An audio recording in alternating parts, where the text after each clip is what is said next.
Bismillahirrahmanirrahim. Assalamualaikum warahmatullahi wabarakatuh. Bismillahirrahmanirrahim. Salatu wassalamu ala rasulillah Nabiyina Muhammad bin Abdillah. La hawla wa la quwata illa billah. Amma ba'du. Rabbi shrah li sadri wa yassir li amri wa hlul 'uqdatam min lisani yafqahu qawli. Rabbana arinal haqqa haqqan warzuqna ittiba'ahu wa arinal batila batilan warzuqna ijtinabah. Qala Allah Ta'ala fi ayatil karim, a'udzu billahi minasyaitonir rajim. Bismillahirrahmanirrahim. Wadrib lahum mathalan ashabal qaryah idh ja'ahal mursalun idh arsalna ilaihim isnaini fakadzabuhuma fa'azzazna biqawmin faqalu inna ilaikum mursalun. Al-ayah sadaqallahul azim wa sadaqa rasulul karim. Alhamdulillahirabbil alamin. Hadirin bapak-bapak, ibu-ibu jamaah Masjid Al-Falah Taman Yasmin Sektor 6 yang mudah-mudahan selalu dirahmati, diberkahi oleh Allah Subhanahu wa taala. Puji syukur kepada Allah yang masih terus mencurahkan nikmat, inayah, hidayah kepada kita semua sehingga kita masih istiqomah menjalankan aktivitas ibadah sholat subuh berjamaah. Kita lanjutkan dengan kajian ilmu Kitab Al-Mustafad min Qasasil Quran. Insyaallah kita akan bahas tentang kisah Ashabul Qaryah. Kisah Ashabul Qaryah ini adalah kisah yang diabadikan oleh Allah dalam Quran surat 36, surat Yasin ayat 13, 14 ya, dan seterusnya. Di dalam ayat ini Allah berfirman, a'udzubillahi minasyaitonir rajim. Wadrib lahum mathalan ashabal qaryah idh ja'ahal mursalun. Dan buatlah perumpamaan mathalan ashabal qaryah seperti perumpamaan ashabal qaryah. Ashabul qaryah ini penduduk desa ya, penduduk kampung, penduduk negeri. Quran itu tidak menjelaskan negeri yang dimaksud adalah negeri apa. Tetapi kitab-kitab tafsir ataupun buku-buku sejarah, mayoritas para mufassir atau sejarawan mengatakan adalah Ashabul Qaryah ini adalah penduduk Antiokhia. Penduduk Antiokhia rajanya adalah Antikas. Penduduk Antiokhia ini penduduk yang memiliki karakter. Pertama, mereka ini adalah penduduk penyembah berhala ya. Yang kedua, mereka ini adalah pembangkang. Yang ketiga, mereka ini adalah penduduk yang alergi terhadap nasihat, anti terhadap nasihat. Makanya Nabi yang diutus pun nggak tanggung-tanggung langsung 3, saking bebelnya. Jadi kalau nggak dengar nasihat kayaknya langsung migrain. 2 kali dinasihati masuk ICU kayak gitu ya. Jadi ini penduduk Antiokhia itu penduduk yang memang anti terhadap nasihat, ya, penyembah Tuhan selain Allah, pembangkang, ya, anti nasihat. Bahkan lebih sadis lagi, utusan-utusan itu pun diperangi bahkan dibunuh. Makanya dalam ayat ini dikatakan id arsalna ilaihi musnaini, langsung 2 Pak, nggak tanggung-tanggung, kayaknya 1 nggak cukup kan. Ternyata yang 2 pun nggak kuat gitu loh ya. Fa'azzazna bitsalisin, Allah perkuat dengan utusan yang ketiga. Jadi 3 utusan langsung diutus, saking bebelnya ini penduduk, 3 utusan pun tetap. Faqalu inna ilaikum mursalun, mereka berkata kami ini adalah utusan yang diutus oleh Allah kepada kalian, agar kalian menyembah Allah, agar kalian meninggalkan penyimpangan, agar kalian senantiasa menempuh jalan yang benar dan lain sebagainya. Ini penduduk Antiokhia. Jadi dalam Quran memang tidak diceritakan. Karena itulah keistimewaan Quran nanti. Ya, karena kalau misalkan langsung dispesifikasikan, sehingga nanti bisa menjadi sesuatu yang justru keluasan ya kemujizatan Al-Quran juga bisa berkurang. Nah, 3 nabi yang diutus ini menurut Ka'ab bin Wahab bin Munabbih ya, mereka adalah Sadiq, Soduk dan Saul.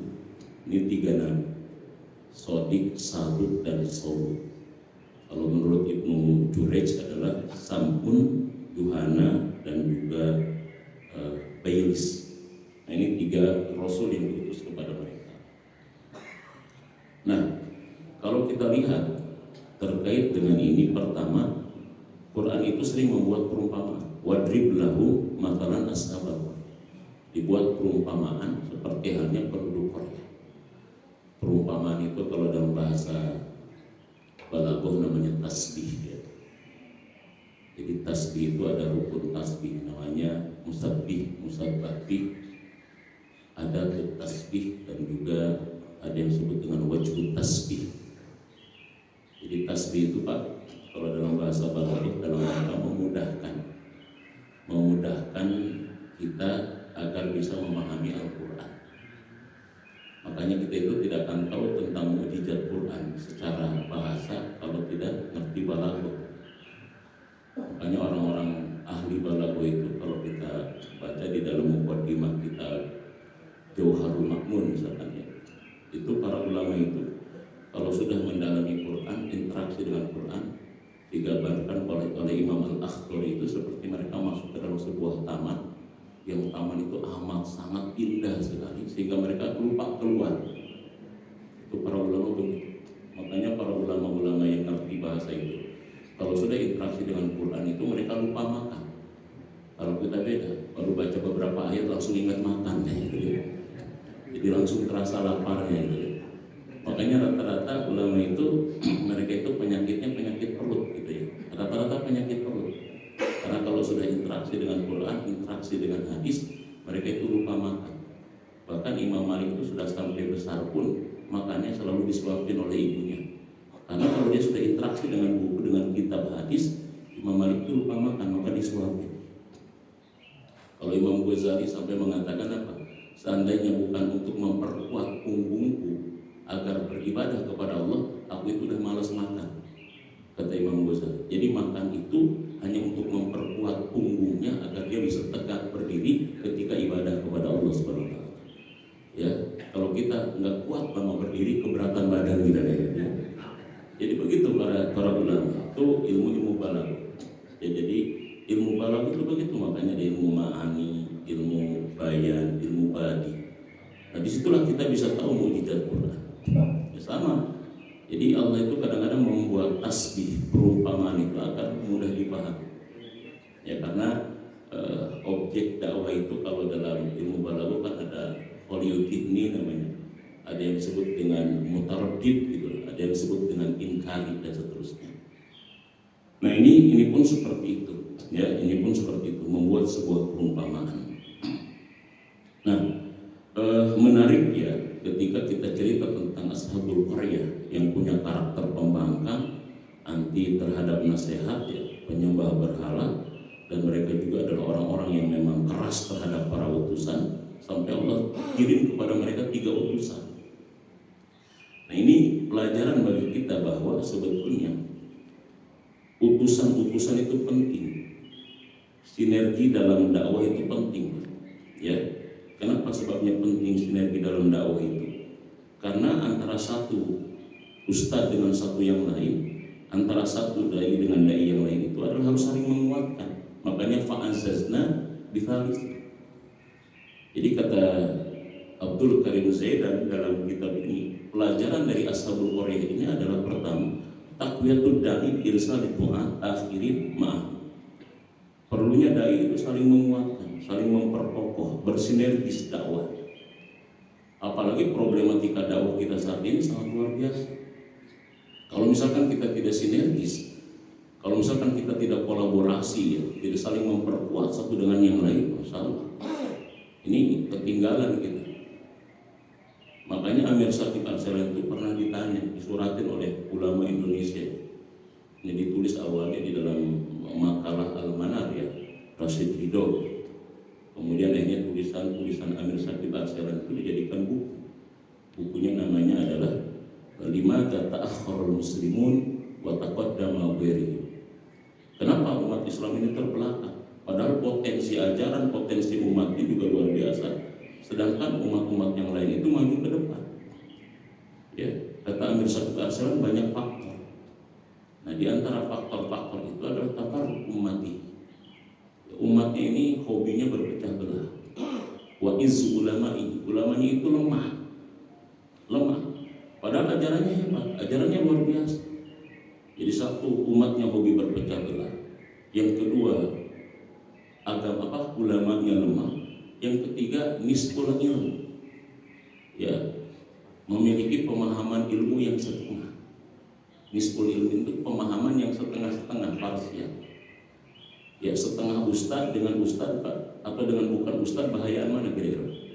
Bahayaan setengah ustad, bahayaan bukan ustad kira-kira. Setengah. Antara setengah dokter dengan dokter lebih bahaya mana kira-kira? Setengah dokter. Antara setengah gila dengan orang gila lebih bahaya mana? Hah? Setengah gila, orang gila itu nggak nyelaikin kita, tapi orang setengah gila kita lagi diam gebuk gitu ya, kita lagi ini timbah gitu. Orang setengah gila berbahaya. Lebih berbahaya perempuan atau setengah perempuan kira-kira? Hah? Saya nggak takut sama perempuan, tapi sama setengah perempuan ngacir kita kadang-kadang gitu. Jadi ini sebetulnya nisful ilmu. Kata Amir Syakir Arsal itu problematika umat itu begitu. Jadi bukan musuhnya yang hebat Pak, sebetulnya kitanya yang kadang-kadang lemah. Apalagi banyaknya nisful ilmu. Nisful ilmu inilah yang kadang-kadang menyebabkan banyak kerancuan sebetulnya di dalam umat Islam. Banyak kerancuan. Kalau kata siapa? Kalau kata Ibnu Hajar Al-Asqalani ya, bahwa man takallama bi ghairi fannihi atabil ajaib. Barang siapa yang berbicara bukan berdasarkan disiplin ilmunya, maka akan memunculkan banyak keanehan-keanehan di dalam berfatwa, keanehan-keanehan di dalam berpendapat. Ini Amir Syakir Arsal berdasarkan risetnya begitu. Jadi tafarruq ummatihi, ya, izzu ulama'ihi, nisful ilmi, apalagi al-jahlu an dinihi, ya, al-jahlu an din. Yang keempat adalah bodoh terhadap ajaran agama. Jadi belum selesai mempelajari ajaran Islam sudah memberikan kesimpulan terhadap Islam, sehingga mereka banyak yang murtad, bahkan keluar dari Islam. Nah, ulama ini harus saling apa? Saling menguatkan. Takwiyatul da'i, ya, bi irsalid du'at ahli ma'ah. Jadi ayat ini ingin menceritakan kepada kita perlunya saling menguatkan, sinergis, yang disebut dengan amal jamaah, amal berjamaah. Jadi begitu. Apalagi tantangan zaman sekarang, Masya Allah. Saya itu pernah ngisi kajian ya. Pertanyaannya adalah pertanyaan keluhan orang tua. Pertama, saya pada satu saat ngisi kajian, ada orang tua bertanya begini, Ustaz, anak saya itu bertanya ke saya begini, ya, kita itu harus mengimani kebenaran atau membenarkan keimanan. Itu satu. Ada satu lagi bertanya lagi, ya, kita ini aneh ya, dalam Islam itu suruh ibadah itu ditakut-takutin dulu, sholat neraka nanti, ini. Terus si orang tua yang pertama, kenapa kamu nanya begitu Nabi? Tentang harus mengimani kebenaran atau membenarkan keimanan. Kemudian akhirnya ditelusuri sama orang tuanya, ternyata dia punya komunitas. Ya, jadi pas dia telusuri ternyata dia punya komunitas. Komunitasnya namanya adalah agnostic style. Agnostic style. Itu saya telusuri Pak, agnostic style itu adalah ternyata komunitasnya sudah 1400. Ya. Agnostik ini berbeda dengan ateis, dan ini sedang digandrungi di kalangan milenial. Ya, ini problematika ideologi saat ini begitu Pak. Jadi sedang digandrungi oleh milenial. Bahkan ada slogan mereka, tidak intelektual kalau tidak agnostik. Tidak intelektual kalau tidak agnostik. Agnostik ini berbeda dengan ateis. Kalau ateis itu anak kita pasti nolak karena dia sudah tahu, dia vulgar. Ateis itu anti Tuhan, semua orang tahu. Tidak percaya Tuhan. Tapi kalau agnostik ini, mereka percaya Tuhan dengan syarat Tuhan itu bisa dibuktikan secara rasional dan ilmiah. Walaupun mereka tahu sebetulnya kebenaran tertinggi terkait dengan masalah Tuhan akan sulit dibuktikan. Jadi mereka bukan tidak percaya Tuhan, saya percaya Tuhan, saya percaya akhirat, saya percaya surga, percaya neraka, dengan syarat itu bisa dibuktikan secara rasional dan juga ilmiah. Makanya kalau ateis itu agama adalah candu, tapi kalau agnostik itu agama adalah penghambat. Penghambat kemajuan, penghambat kebebasan, penghambat kecerdasan dan lain sebagainya. Itu bedanya mereka. Itu namanya agnostik. Maka mereka kalau pakai kaos itu kampanyenya gitu. I am agnostic, no. Sorry, I am not into about religion. Sorry, saya tidak lagi peduli dengan hal yang terkait dengan agama. Dan ini subur sebetulnya. Perhatian MUI dengan Departemen Agama sebetulnya dari 2019. Karena 2019 aliran ini mulai muncul. Ya di kalangan anak-anak milenial. Sebetulnya bukan hanya anak milenial ya, anak generasi tua juga kadang-kadang tidak sedikit terpengaruh. Jadi kalau misalkan kita sering mendengar tentang jangan bawa-bawa agama dalam kehidupan, ini jangan-jangan adalah mereka terbius dengan paham-paham agnostik. Jadi agnostik itu paham yang sekarang ya karena tadi mereka tidak intelektual kalau tidak agnostik. Karena begini, ini kan udah banyak kajian sebetulnya para pemikir Islam.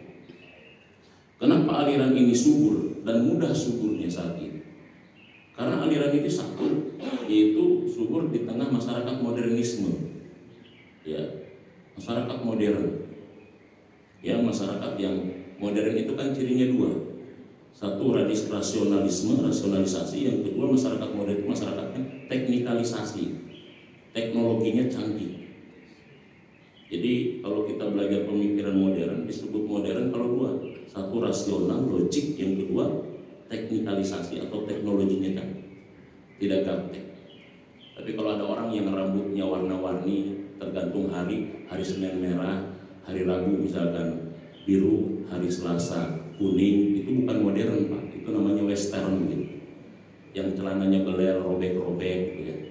Terus pakai kaos di belakangnya gambar tengkorak, terus kuburan, nah itu bukan modern namanya gitu ya. Nah, itu namanya western gitu ya, ke barat-baratan. Karena orang kita itu kan kadang-kadang gayanya ke barat-baratan, tapi pola pikirnya masih pola pikir yang kampungan gitu. Jadi disebut modern kalau dia rasional dan juga teknologinya maju. Nah, karena era seperti itu, maka generasi ini muncul. Karena bagi mereka adalah agama ini, Tuhan ini penghambat modernisme, penghambat kemajuan, sehingga mereka memilih itu. Yang kedua katanya doktrin agama sendiri. Mereka ini orang-orang yang gak suka didoktrin dan gak suka dogma. Ya, sementara agama ini kan dogma dan doktrin, sehingga seolah-olah mereka agama ini mematikan akal. Ya, yang ketiga mereka ini adalah kaum pragmatis. Ya, generasi mie instan gitu ya. Nggak mau ribet-ribet. Ya, belajar agama ribet banget sih. Belajar tajwid kok ribet sekali kan gitu ya. Nggak mau ribet mereka. Orang yang nggak mau ribet, apalagi mereka generasi yang tidak mau kalau dijelaskan tentang premis ini, premis itu, nggak mau ribet. Sehingga mereka memilih itu. Makanya ini slogan-slogan mereka masing-masing punya ini Pak. Masing-masing punya apa bahasa kitanya? Punya akun masing-masing. Tidak ada lagi nanti satu saya lihat tentang si Anu lah. Kemudian di akunnya Pak. Enaknya menjadi agnostik. Satu, ya tidak perlu, tidak wajib ibadah. Dua, beragama berdasarkan akal. Tiga, tidak perlu jadi orang baik gitu. Jadi gitu Pak. Terus nanti ada pria tuh. Dia ganteng, perlente, gagah. Aku begini karena aku tidak melibatkan Tuhan, tidak percaya Tuhan. Jadi begitu. Jadi kampanye kepada generasi mudanya sangat. Dan ini adalah merupakan tantangan akidah ideologi kita saat ini. Jadi mereka diskusinya bukan Tuhan di langit atau Tuhan di mana. Tuhan itu ada atau tidak ada. Tapi ustadz kita masih debat tentang Tuhan di langit atau di mana. Udah ketinggalan ya beberapa langkah sama generasi milenial. Mereka udah diskusinya bukan Tuhan itu di langit atau di mana. Tapi Tuhan itu ada atau tidak ada. Dan lain sebagainya. Nah, sebetulnya kalau misalkan kita telusuri ketika dakwah kajian kita kemarin, yang terkait dengan merdeka dalam 3 perspektif Nabi itu. Ya, sebetulnya dakwah Nabiullah Ibrahim alaihissalam sangat cocok menghadapi kaum agnostik ini. Ya kan, saya cerita kemarin surat yang ke-6 ayat 75 sampai 79 itu kan tentang proses atau metode dakwahnya Nabi Ibrahim alaihissalam. Wa kadzalika nuri Ibrahim malakutas samawati wal ardh, kan diperlihatkan kepada Ibrahim tentang kerajaan langit dan bumi. Begitu malam gelap maka muncul bintang. Kemudian Nabi Ibrahim mengatakan, inilah Tuhan. Bintang hilang, aku tidak suka dengan Tuhan yang hilang. Muncul lagi bulan, inilah Tuhan. Bulan pun hilang, Nabi Ibrahim pun mengatakan, kalau Tuhan tidak memberikan aku hidayah, aku akan termasuk orang yang. Kemudian malam hilang, muncullah siang, terbit matahari. Ini kan sebetulnya dakwah Nabi Ibrahim itu cocok untuk mereka. Karena di situ kan saya kemarin menjelaskan kan, berdasarkan teorinya Nabi Ibrahim alaihissalam surat 75 ayat 79 kan ada 3 teori kebenaran kan. Satu ada kebenaran indrawi, bahwa kebenaran itu berdasarkan indra. Mereka kan tadi Tuhan itu harus empirik, ini kebenaran indrawi. Dan itu kan termasuk kebenaran yang tingkatan paling rendah dalam ayat ini. Karena kalau segala sesuatu harus terindrai, empirik itu paling rendah kan gitu. Paling rendah. Kemudian akhirnya begitu hilang, Nabi Ibrahim kemudian mulai memancing akalnya kan. Loh, kok Tuhan bisa hilang sih gitu? Kok Tuhan bisa muncul, bisa hilang? Kalau begitu kok Tuhan baru dong? Kalau baru ada yang menciptakan. Masa Tuhan ada yang menciptakan sedangkan Tuhan yang menciptakan? Mulai dipancing apanya? Akalnya. Ini yang disebut dengan kebenaran akliyah. Kebenaran tingkat kedua dalam ayat ini kan. Nah, terus akhirnya apa? Inni wajjahtu wajhiya lilladzi fataras samawati wal ardh hanifa wa ma ana minal musyrikin. Inilah yang disebut dengan kebenaran ketiga, kebenaran intuisi berdasarkan hati. Kan begitu sebetulnya. Jadi kebenaran itu bisa berdasarkan indera, berdasarkan akal, berdasarkan hati. Itu yang saya kemarin contohkan kan begitu. Nah, yang ketiga, yang keempat adalah bahwa semua ini Allah wahyukan kepada Ibrahim. Jadi kebenaran tertinggi adalah kebenaran berdasarkan wahyu, berdasarkan firman Allah Subhanahu wa taala. Dalam ilmu pengetahuan, kebenaran berdasarkan wahyu disebut dengan khobar sodik namanya. Khobar sodik itu informasi yang benar, yang akurat. Karena kita ini banyak meyakini kebenaran bukan berdasarkan riset kita, tapi berdasarkan khobar, berdasarkan informasi. Contoh, kita tahu kalau di dalam buah-buahan ada vitamin adalah berdasarkan khobar, berdasarkan informasi dokter. Walaupun kita belum pernah membuktikan bentuk apanya vitaminnya. Kita percaya 2 tahun yang lalu kita ada COVID kan? Ya, nah adanya COVID ini kita percaya berdasarkan apa? Informasi, karena kita pun belum pernah melihat bentuk apanya? Bentuk COVID-nya. Itu namanya kan khobar sodik. Tapi kalau misalkan dokter kita percaya 100%, orang kita percaya 100%. Kenapa? Informasi dari Allah kita tidak percaya 100%. Nah, inilah standar gandanya kita kadang-kadang. Kalau dari Allah semuanya ingin empirik terus, tapi kalau dari yang lain tidak empirik pun kita kadang-kadang percaya. Kan begitu Pak? Ya, kan saya tanya, saya sering kan menggunakan begitu. Kalau misalkan Bapak tidak percaya karena gara-gara Tuhan tidak pernah terbukti secara empirik, saya tanya, apakah Bapak pernah melihat bentuk vitamin dari jeruk itu? Dari susu? Di antara yang hadir aja pernah melihat nggak Pak bentuknya? Nggak pernah. Ini kan kalau dalam bahasa logika fallacy namanya burden of fallacy. Jadi beban mengembalikan beban pembuktian. Jadi kalau begini, kalau ateis ngomong, saya tidak percaya Tuhan, buktikan kalau Tuhan itu ada. Ini kan namanya gitu kan, burden of fallacy. Ya, ini namanya mengembalikan beban pembuktian. Jadi kalau dia menanyakan, saya tidak percaya Tuhan, buktikan kalau Tuhan itu ada. Itu kan fallacy namanya, rancu, salah. Kita tanya balik, buktikan kalau Tuhan itu tidak ada. Kan harusnya begitu. Kan harusnya begitu. Kalau dia mengatakan tidak percaya Tuhan dengan mengatakan buktikan kalau Tuhan itu ada, itu fallacy, itu rancu sebetulnya. Harusnya kita juga tanya, buktikan kalau Tuhan itu tidak ada. Kan begitu. Atau ditanya begini, kamu kalau ada rumah kebakaran, ya, kalau ada rumah kebakaran, lebih percaya kebakarannya itu karena terjadi dengan sendirinya atau kebakaran itu karena ada sebabnya? Kira-kira sebagai orang rasional kita pilih yang mana, Pak? Kebakaran terjadi dengan sendiri atau ada sebabnya? Ada sebabnya. Kalau rumah itu kebakaran, apakah kebakaran dengan sendirinya atau karena ada sebab? Sebagai orang yang rasional, kita percaya kalau kebakaran itu ada apanya? Ada sebab.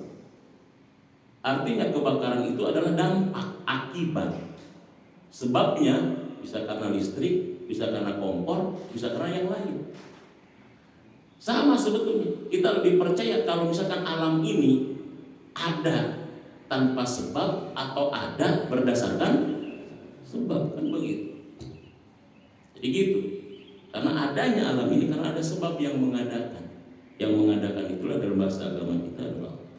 Nah, jadi ini perlu, pertama adalah pelajaran daripada kisah Ashabul Qaryah itu taqwiyatud da'i bi irsalil Tuhan al-akhirin. Ya, pentingnya penguatan satu dai dengan dai yang lain. Nggak bisa lagi kita dakwah itu secara parsial. Secara parsial sendiri-sendiri, tidak sinergis, karena tantangan dakwah kita sangat luar biasa. Itu poin pertama. Poin yang kedua, ya, bahwa kisah dari Ashabul Qaryah ini, kenapa para penduduk Qaryah ini menolak para dai, para utusan sampai 3 semuanya ditolak? Ini sebabnya nih. Qalu ma antum illa basyarum mithluna wa ma anzala rahmanu min syai'in in antum illa. Ini problem ketikanya ini. Jadi mereka mengatakan apa? Qalu ma antum illa basyarum mithluna. Mereka berkata, tidaklah kalian ini melainkan manusia seperti kami. Kalau kalian adalah manusia seperti kami, ngapain kami ngikutin manusia? Yang lain.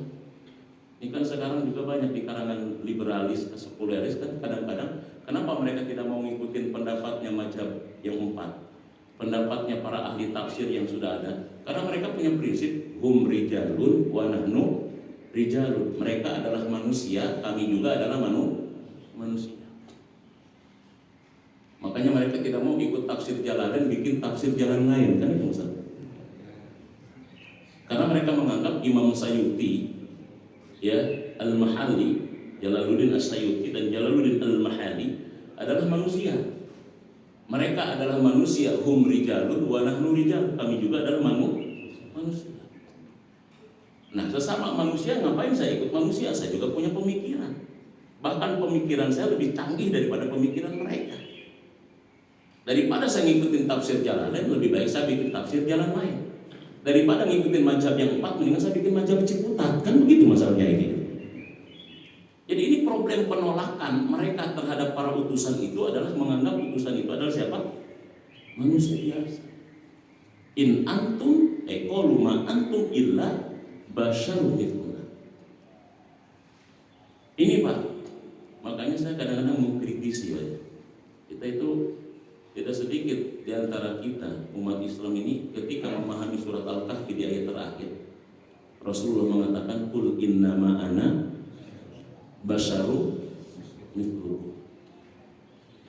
Qul innama ana basyarum mithlukum.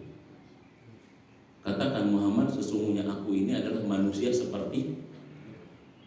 Karena kita nggak ngerti balaghah, karena kita nggak ngerti nahwu dan nggak mau pakai itu, akhirnya kita simpulkan, oh, Muhammad itu manusia seperti kita, manusia biasa. Karena kita menganggap Rasulullah manusia biasa, akhirnya sikap kita kepada Rasulullah pun tidak boleh lebih seperti memperlakukan manusia biasa. Makanya muncul kan haram bid'ah menggunakan kata sayyidi kepada Muhammad, karena Muhammad manusia biasa. Saya tanya ke bapak-bapak yang hadir, ke ibu-ibu, saya tanya, Rasulullah manusia biasa atau bukan gitu? Manusia seperti kita bukan? Enggak mungkin manusia biasa sampai ke Sidratul Muntaha. Saya tanya, kira-kira ayat ini cerita tentang apa, Pak? Makanya bukan innama ana insanun mislukum, tapi basyarun. Basyar ini kan kulit ini kan bagian luar. Artinya bicara biologis. Kalau dalam ilmu mantik ini namanya bicara tentang genus, bicara tentang nau'un, bicara tentang spesies gitu loh.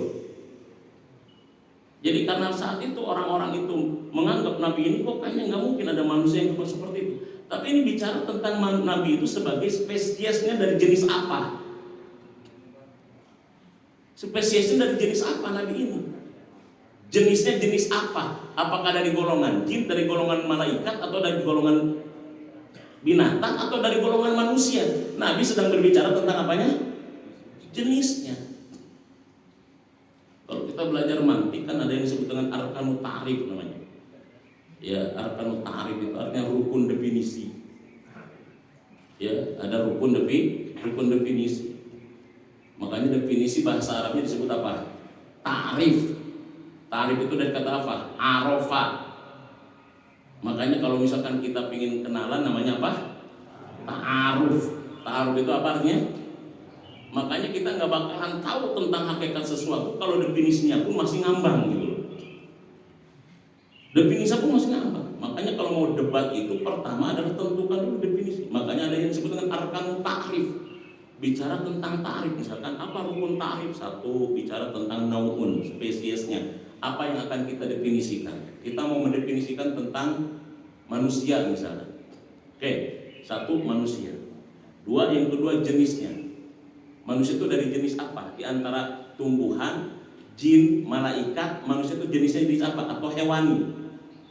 Kan begitu. Oh, berarti manusia itu adalah dari jenis hewani. Hewan misalkan kan. Kemudian yang ketiga apa? Yang ketiga diferensianya misalkan. Faselnya. Yang membedakan manusia dengan hewan itu apa? Yang ketiga, yang keempat, aksiden khususnya. Ciri khususnya apa? Oh, manusia itu ciri khususnya adalah bicara misalnya. Yang ketiga, yang keempat, yang kelima adalah aksiden umumnya. Ciri umumnya apa? Oh, manusia itu adalah berarti hewan itu bersuara. Jadi yang kita mau definisikan adalah apa?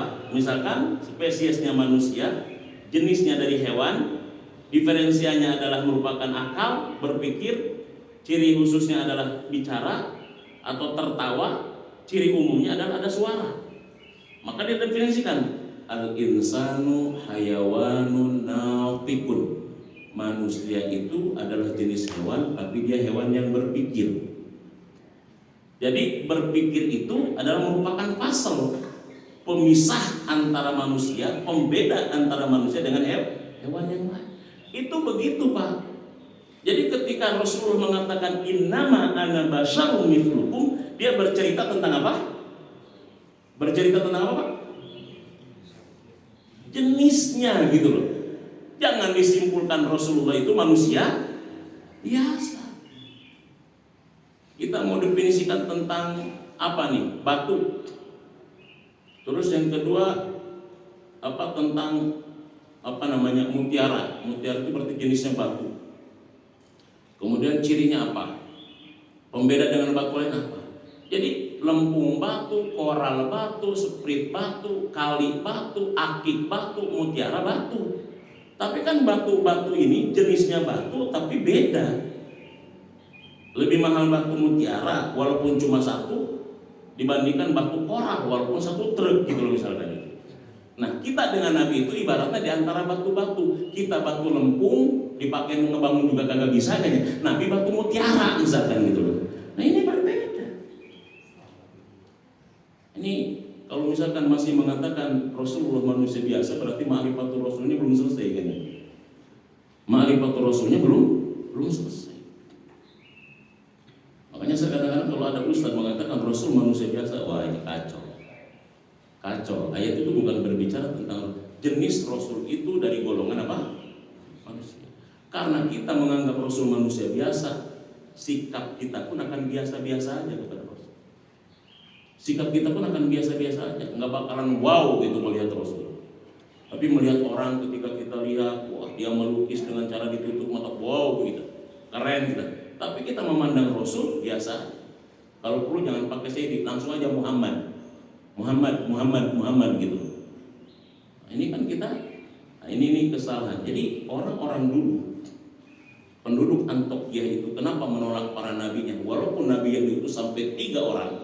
Itu mereka mengatakan qalu ma antum illa basyarum mithluna. Kalian itu tidak lain melainkan itu adalah merupakan manusia seperti kami. Wa ma anzala rahmanu min syai'in in antum illa takdzibun. Enggak mungkin Tuhan menurunkan sesuatu kepada kalian. Kalian pendusta.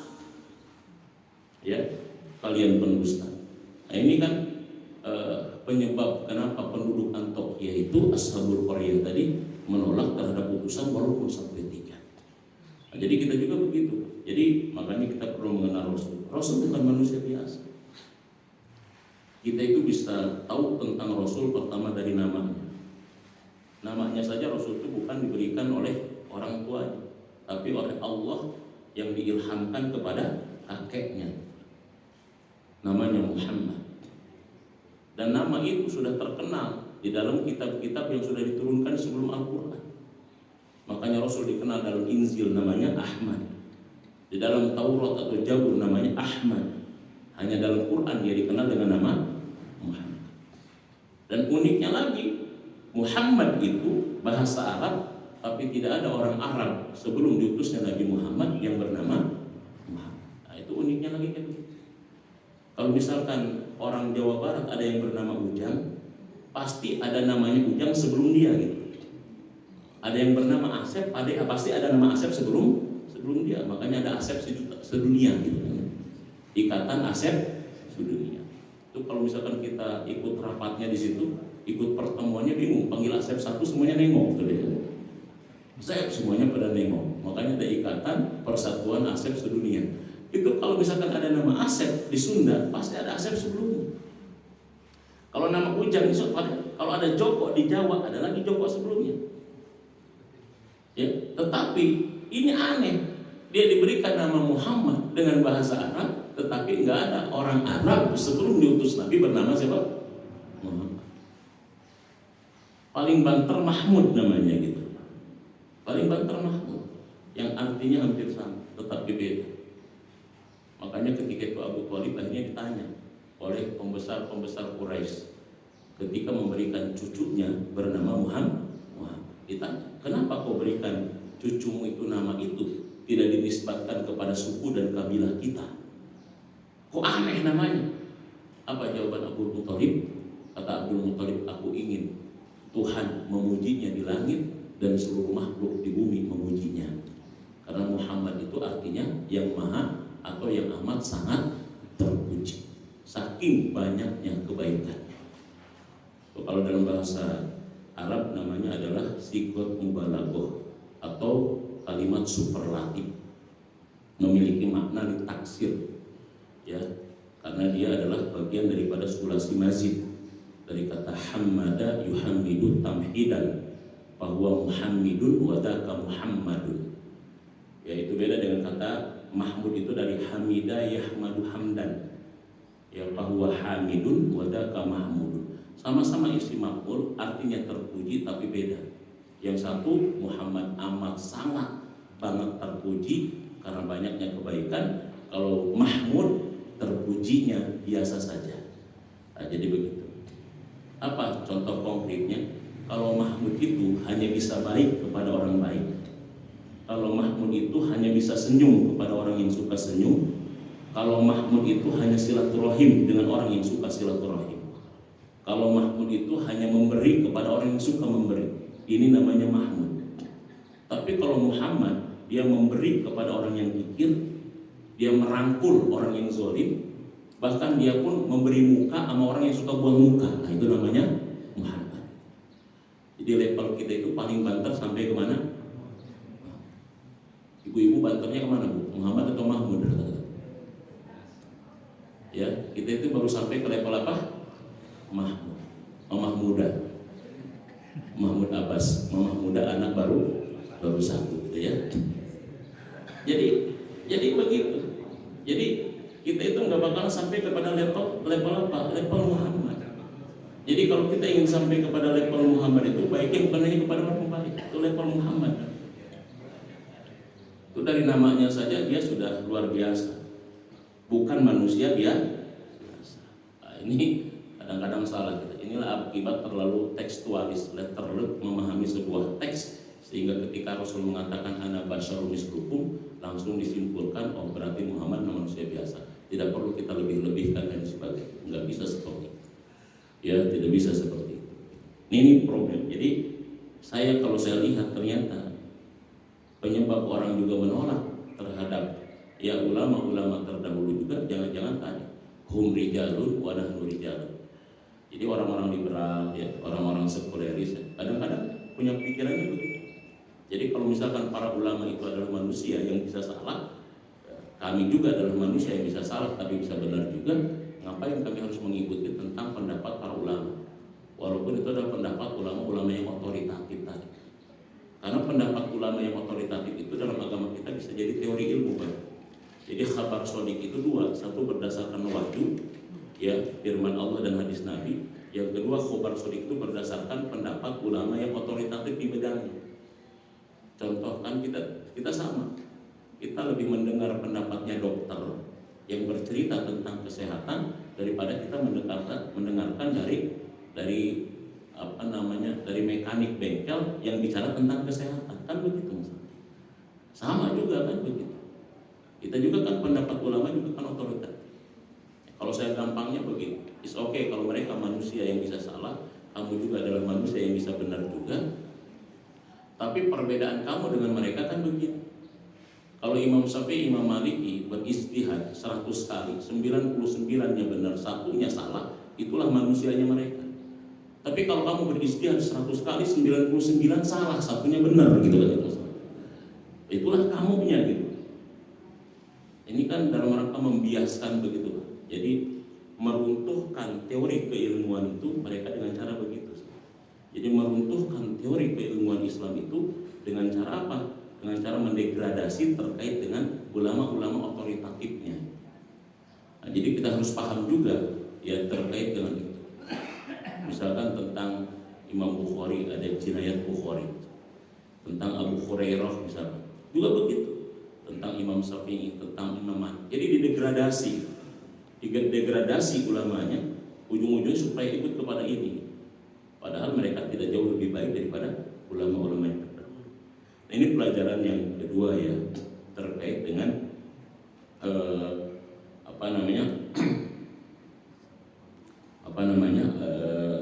Ashabul Qaryah ya, terkait dengan Ashabul Qaryah.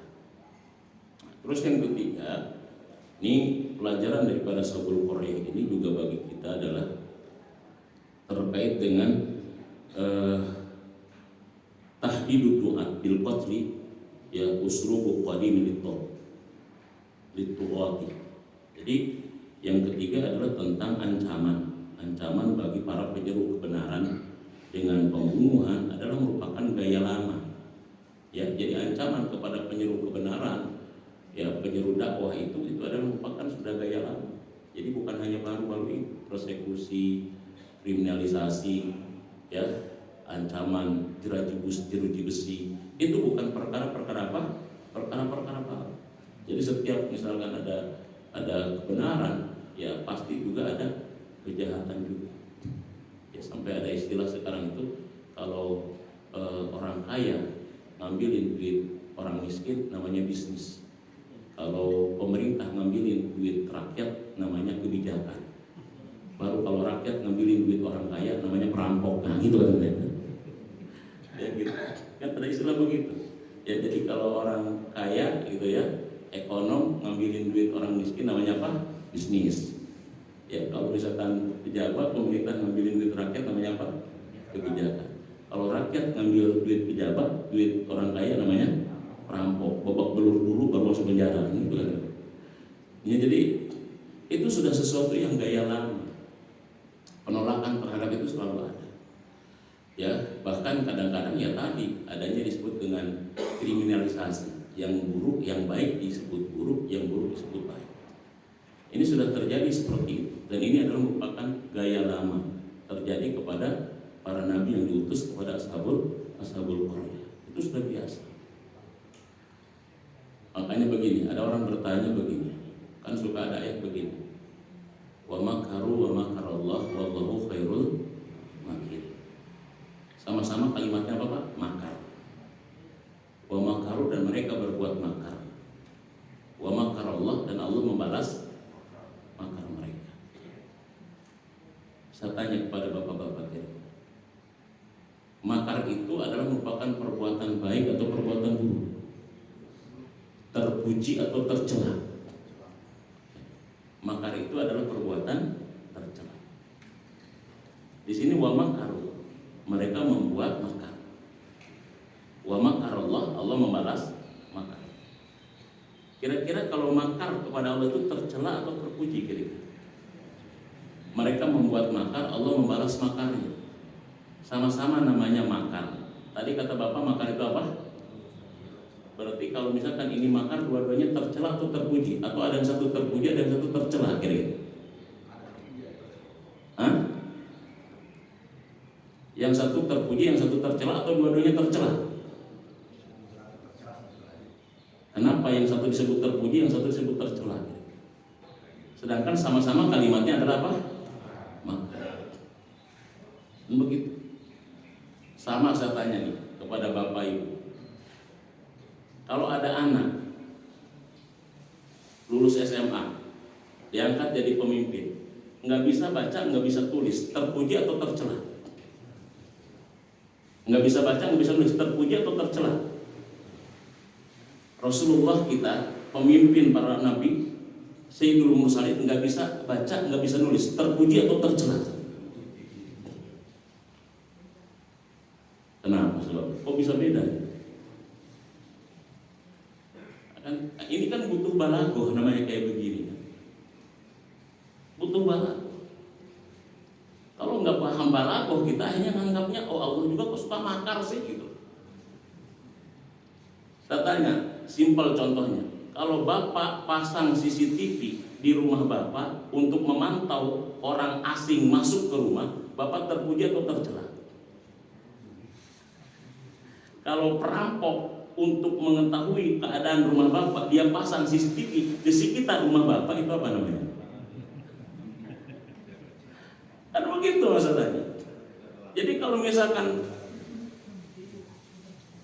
Bapak memasang CCTV di rumah Bapak agar orang asing tidak masuk dan merampok, itu Bapak namanya terpuji, cerdas namanya, agar rumahnya tidak kemalingan. Tapi kalau maling memasang CCTV di luar dan sekitar rumah Bapak untuk mengetahui keadaan rumah Bapak, itu namanya licik, jahat namanya.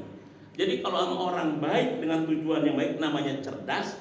Kalau misalkan orang yang licik dengan tujuan jahat namanya zolim, jahat namanya. Jadi kalau misalkan orang-orang kafir membuat makar, itu namanya tercela dan licik. Kalau Allah membalas makar, Allah namanya apa? Cerdas.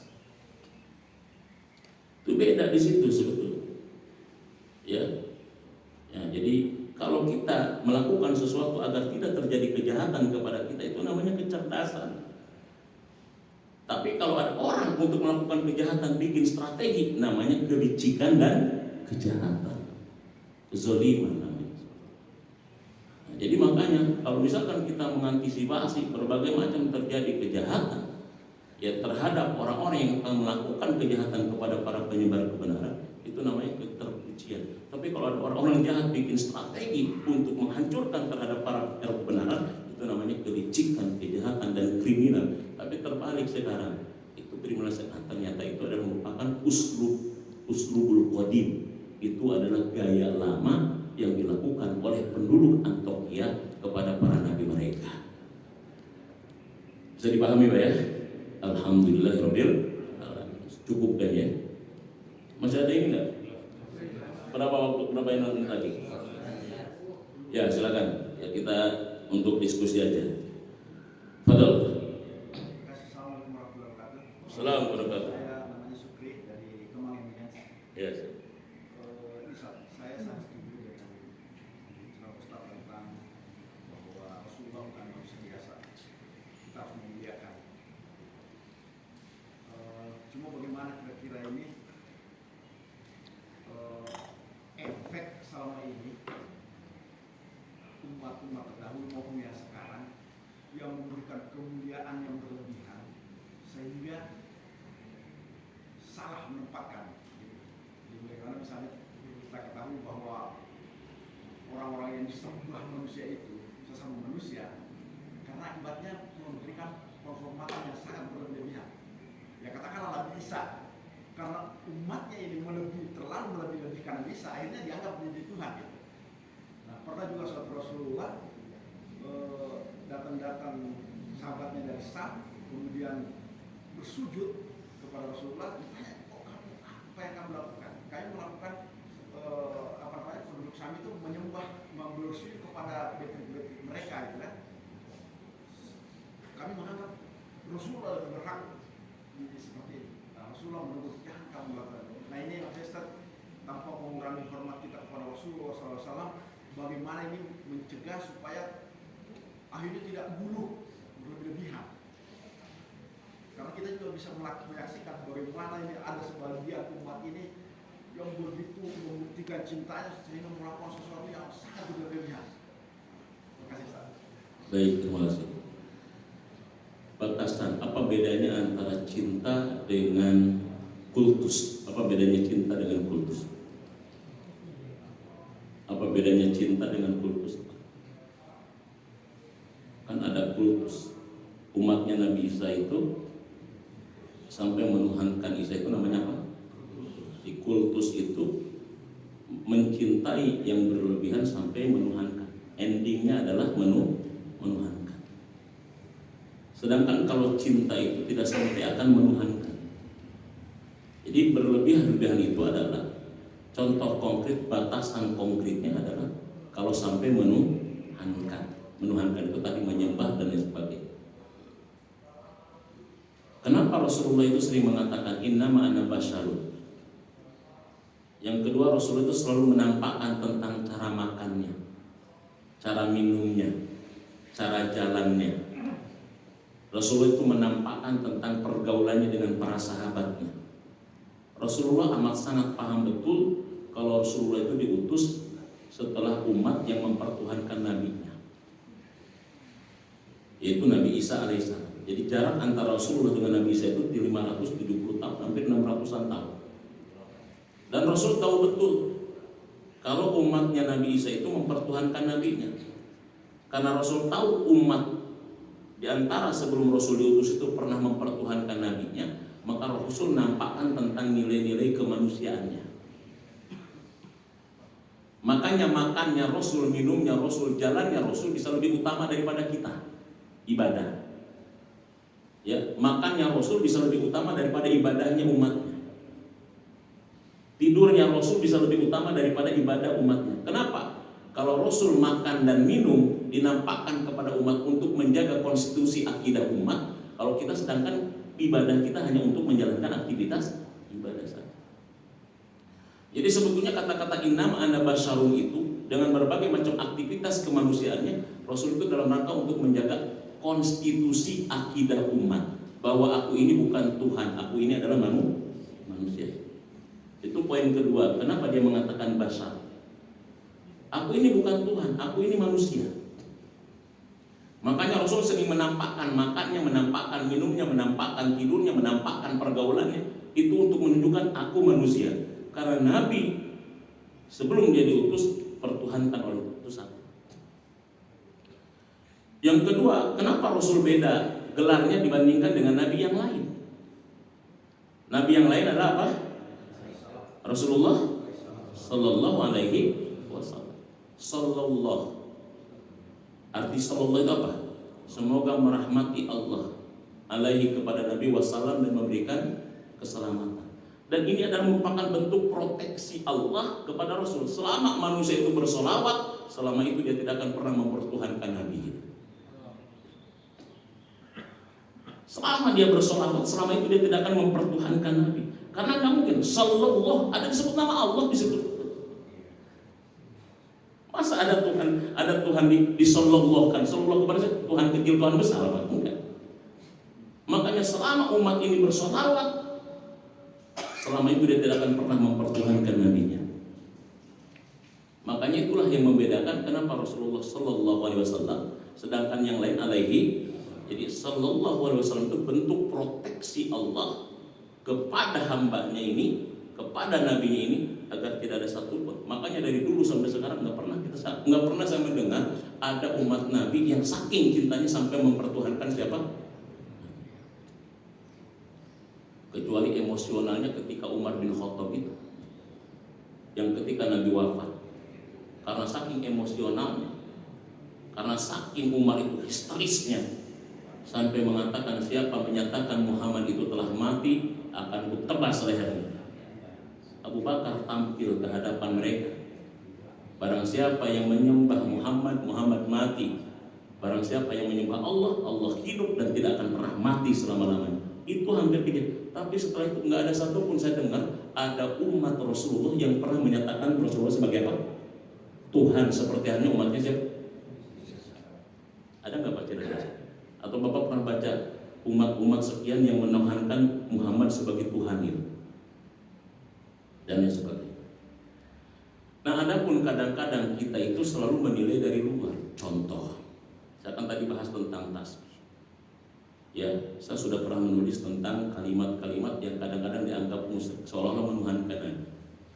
Kalau misalkan ada anta syamsun, anta badrun, anta nurun fauqa. Ini kadang-kadang maaf. Ini kan yang buat syair ini kan orang-orang yang saya pikir ya, persepsi saya pasti satu, orang yang akidahnya bagus, dua, orang yang bahasa Arabnya jago, tiga, gitu kan, orang yang memang punya keilmuan yang luar biasa. Cuma kita kadang-kadang kan langsung suka memvonis syair yang dibuat oleh orang hebat ini langsung dengan ilmu dia, yang nggak nyambung. Jaka semua makan combro, nggak nyambung bro gitu ya. Ya mengkritis itu nggak salah Pak, mengkritis itu nggak salah. Tapi kita juga harus ngaca diri. Jangan sampai saya dikritisi sama anak kelas 1 SD gitu. Jadi mengkritis itu no problem gitu. Itu hal-hal yang biasa dalam dunia keilmuan. Tapi kalau saya dokter dikritisi anak 1 SD gitu kan, ini tidak apple to jeruk kayaknya gitu ya gitu. Jeruk nipis lebih asem gitu. Jadi artinya Pak, kita itu harus ngaca. Betul, mengkritisi itu boleh, no problem, itu dunia keilmuan begitu. Kalau misalkan anak kelas SD ngekritisi profesor juga kan masalahnya kan juga. Paham nggak di situ kira-kira Pak? Ini kadang-kadang tidak sedikit anak SMA belajar bahasa belepotan ngeritik misalkan Syekh Ja'far Al-Barzanji yang dia mensayembarakan tentang Al-Barzanji dan diakui oleh orang-orang yang ahli bahasa dan juara pertama gitu loh. Kan begitu. Syekh Ja'far Al-Barzanji itu kan Al-Barzanji yang saya sedang tidak ini ya, ini sedang kita contoh konkret lah. Al-Barzanji itu kan karya Syekh Ja'far Al-Barzanji yang itu adalah merupakan sayembara Salahuddin Al-Ayyubi ya, bahasa kitanya kalau sekarang ada disebut dengan kompetisi karya ilmiah gitu loh ya. Saya tanya yang ikut karya ilmiah itu biasanya orang-orang bodoh atau orang-orang hebat? Dan kemudian pemenangnya hebat atau bodoh kira-kira? Nah, Syekh Ja'far Al-Barzanji itu kan dia diminta sayembara untuk menuliskan tentang apa? Si kisah Nabi Muhammad. Kisah Nabi Muhammad ada yang berbentuk tulisan, ada yang berbentuk syair. Karena Syekh Ja'far Al-Barzanji dia ahli bahasanya, ahli sastranya, mampu menceritakan kisah itu dalam bentuk syair yang sangat luar biasa bahasanya. Adalah anta syamsun anta badrun. Sebetulnya kalau bahasa tasbih itu anta kasamsi, engkau seperti matahari. Tapi kalau misalkan dalam ilmu tasbih, kalau misal pakai adat tasbih itu levelnya masih biasa. Kalau adatnya adat tasbih, Messi itu bintang lapangan misalkan, itu biasa. Seperti bintang di lapangan. Tapi Messi bintang lapangan sepak bola, Ronaldo bintang lapangan. Jadi sama, ketika anta kasamsi, kalau pakai adat tasbih itu levelnya masih biasa. Tapi kalau anta syamsun anta badrun, itu sudah adat tasbihnya sudah dibuang. Kenapa sebabnya? Karena memang matahari Nabi lebih daripada cahaya matahari. Jadi kalau misalkan sukron makmun kal asadi, sukron seperti meong. Iya kan, asad itu kan maung gitu. Meong kan harimau, bahasa orang kompleknya kan, bahasa orang komplek harimau. Bahasa orang Sunda, Jawa Barat maung. Tahu maung nggak Pak? Maung apa maung? Maung itu manusia unggul, maung. Makanya Siliwangi itu lambangnya apa? Maung. Artinya apa maung? Manusia unggul. Nah, itu maung Pak, manusia. Maka kita harus maung, manusia unggul. Jangan meong. Dia katanya bapak-bapak itu kalau dia belum nikah mau, pas sudah nikah kucing, meong. Ya. Nah, jadi begitu Pak. Jadi itu satu. Jadi kalau berlebihan sampai menuhankan, sampai menyembah, itu yang bermasalah. Itu yang bermasalah. Jadi begitu. Ya. Jadi bedanya cinta dengan kultus itu sampai menuhankan. Ya kalau ada orang yang sampai menuhankan itu sudah tidak perlu dipertanyakan lagi. Orang Nabi memang bukan Tuhan. Nabi itu adalah utusan Allah. Begitu. Kalau misalkan ada yang sampai mengatakan bahwa ada yang melakukan seperti itu udah salah. Kalau salah sudah harus diingatin dan nggak usah diikutin dan sebagainya. Wallahu a'lam. Ada lagi yang lain Pak? Cukup ya. Udah 2 kali bunyi masalahnya. Kan gitu. Bunyi pertama adalah peringatan. Bunyi kedua udah bukan peringatan lagi. Harus dikat gitu. Mudah-mudahan ada manfaatnya bagi kita semua. Yang benar dari Allah, yang salah semata-mata kepada diri sendiri. Mari kita tutup dengan hamdalah dan kafaratul majlis. Alhamdulillahirabbil alamin. Subhanakallahumma rabbana wa bihamdika asyhadu an la ilaha illa anta astaghfiruka wa atubu ilaik. Assalamualaikum warahmatullahi wabarakatuh.